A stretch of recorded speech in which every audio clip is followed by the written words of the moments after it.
নমস্কার প্রিয় দর্শক বন্ধুরা, আশা করি আমরা সবাই ভালো আছেন। সোমবার শীতলতম রাত্রিবেলায় আপনাদের সবাইকে স্বাগত জানাই। আমরা দেখছেন আমাদের প্রিয় ইউটিউব চ্যানেল ওয়াইটি বনগাঁ।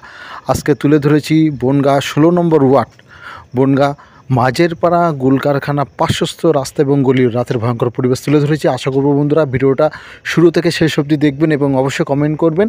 তা অল্প ভিডিওতে অল্প ধারাভাষ্যতে শেষ করছি। ধারাভাষ্যে কুণাল ছিলাম আপনাদের সাথে, দেখতে থাকুন ভিডিও।